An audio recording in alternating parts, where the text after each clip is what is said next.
Selamat malam, salam sejahtera. Terima kasih karena bersama dengan saya di Nazlin Unity Channel. Anda pasti meminati Ultimate. Anda pasti mengenali siapa dia Ultimate. Ultimate merupakan, kalau tak silap saya, ialah pencipta kepada lagu Hoi Hoya Hoi, Hoi Hoya Hoi, na na na na na na. Anda pasti tahu siapa Ultimate. Dan Anda pun sudah tahu Ultimate telah memenangi pilihan raya kecil PRN. Pilihan raya kecil pula, pilihan raya negeri di 6 buah negeri baru-baru ini. Tapi dipetik dari negaramerdeka.com, ramai yang tak sangka ini perkara pertama yang Ultimate buat bila menang jadi YB. Sebelum kita teruskan ulasan kali ini, jangan lupa tinggalkan komen Anda dan mohon bantu saya tekan butang subscribe bagi mendapatkan isu-isu terkini daripada channel ini. Saudara-saudara sekalian, bila penyanyi rap jadi adun, ini perkara pertama Ultimate akan lakukan buat ramai tak sangka. Selepas menang dalam pilihan raya negeri PRN, penyanyi rap Ultimate memulakan tugas sebagai ahli Dewan Undangan Negeri Adun dengan menunaikan solat subuh berjemaah di Masjid Taman Kosas, Ampang, Selangor pada Ahad. Walaupun baru-baru ini kita ada membacakan bahawa Ultimate mengatakan bahawa dia terlalu letih ketika kempen PRN, dan dia mengatakan secara berseluruh selepas kempen, Ultimate kata dia mau tidur selama 1 hari. Tetapi rupa-rupanya dia bukan melakukan tidur sahaja. Dia tidak melakukan perkara itu. Dan tetapi yang dilakukan oleh Ultimate ialah jauh sekali daripada sangkaan ramai orang. Bahkan yang dilakukan oleh Ultimate, walaupun seorang penyanyi rap, tetapi telah pun melakukan perkara yang amat terbaik. Menunaikan solat subuh berjemaah di Masjid Taman Kosas, Ampang, Selangor pada Ahad. Ultimate atau Syed Ahmad Syed Abdurrahman Al-Haddad, 45 tahun, cukup bersemangat untuk bersama rakyat yang telah turun mengundi meskipun bertungkus lumus menjalankan kempen sebelum PRN berlangsung pada Sabtu yang lepas. Melihat masjid dan rumah ibadah lain sebagai kawasan tumpuan ramai, Ultimate yakin majlis agama antara salah satu kaedah terbaik untuk dia mendekati rakyat. Kerja bermula hari ini, pukul 6 pagi, Masjid Taman Kosas, semangat, kata beliau. Antara perancangan saya adalah ke arah itu program agama. Kita tahu tempat ibadah adalah tumpuan komuniti. Perlu sentuh dan prihatin terhadap semua golongan, katanya ketika dihubungi M-Stock. Ultimate sebelum itu berkongsi serangkap pantun mengajak orang ramai ke masjid berkenan selepas namanya diumumkan sebagai pemenang bagi Dun Lembah Jaya. Berkesempatan berjumpa penduduk sekitar kawasan masjid, Ultimate sudah menerima beberapa maklum balas yang perlu diberi perhatian kelak. Justru baginya, tiada istilah rehat panjang selepas diberi tanggungjawab sebagai wakil rakyat. Ada jemaah yang belum pernah berjumpa datang berbual dengan saya. Mereka timbulkan beberapa isu dan saya ambil maklum perkara tersebut, kata Ultimate.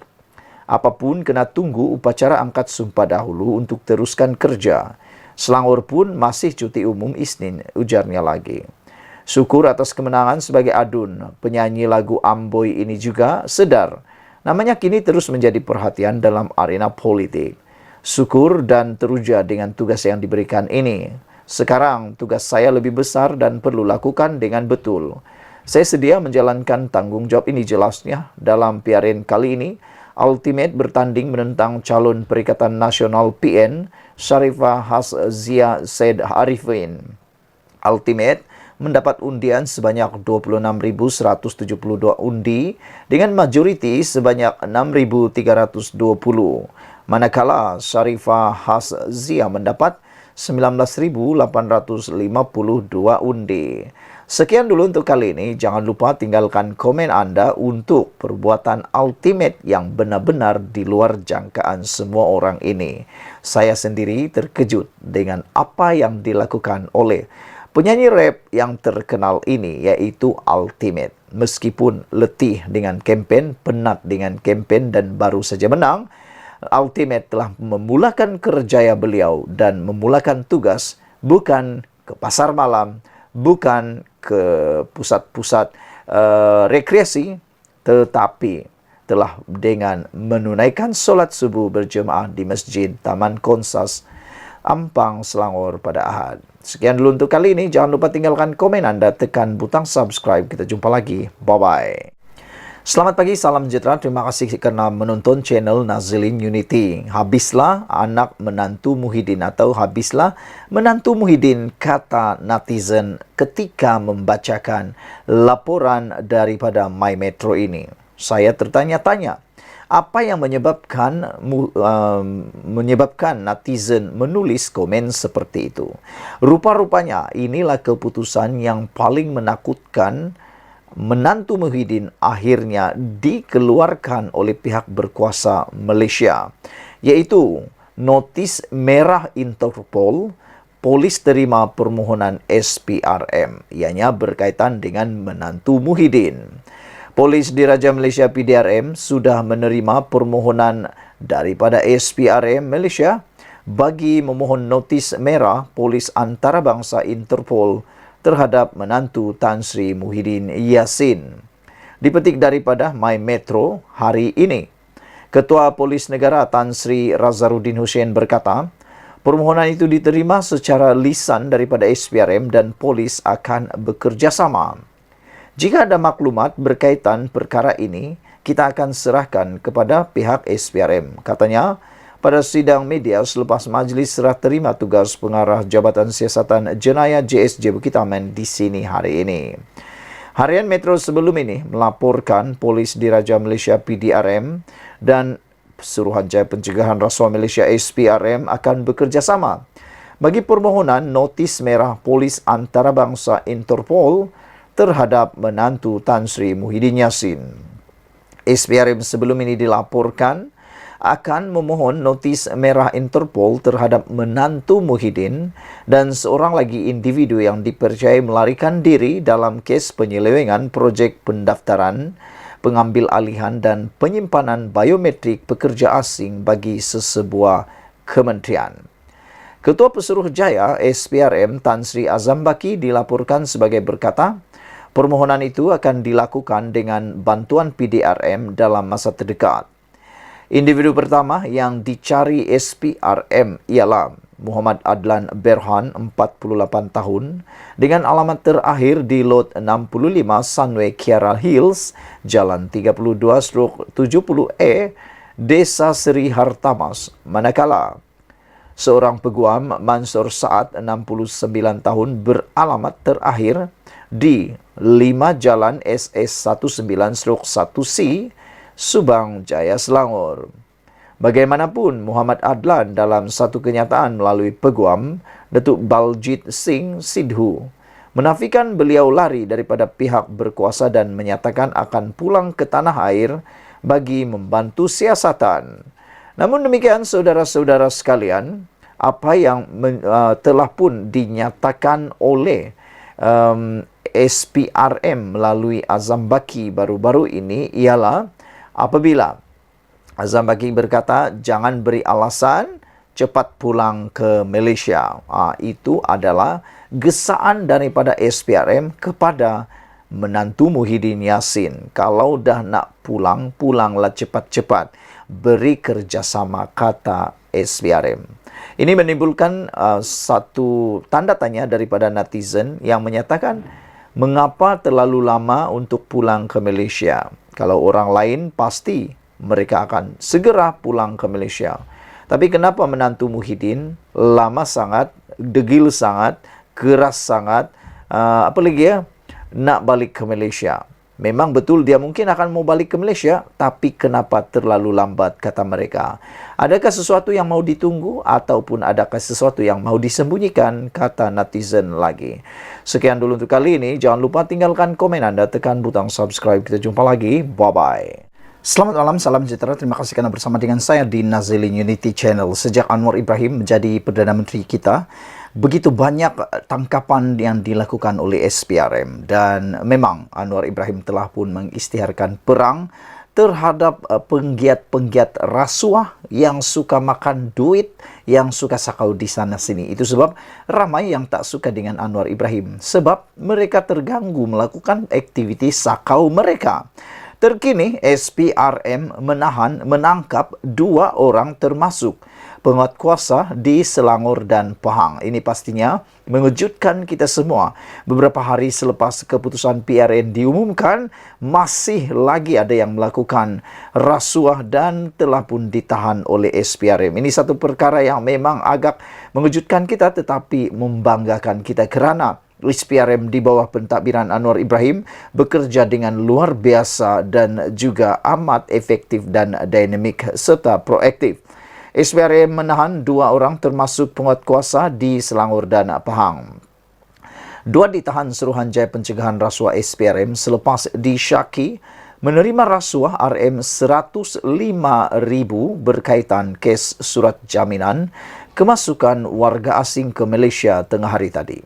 Mereka ditahan di pejabat SPRM Selangor hari ini. Di sini dan pejabat SPRM Pahang sekitar jam 1 tengah hari tadi ketika hadir memberikan keterangan. Kedua-dua mereka dipercayai menerima rasuah bagi tujuan mendapatkan surat jaminan kemasukan warga asing ke Malaysia untuk bekerja sebagai pelaut, sedangkan mereka bukan pekerja bidang itu. Sumber berkata suspek pertama berusia 30-an adalah anggota penguatkuasa, manakala suspek kedua yang berusia 40-an adalah pemilik syarikat. Katanya, kedua-dua individu berkenaan dipercayai melakukan kesalahan berkenaan daripada September hingga Disember 2022.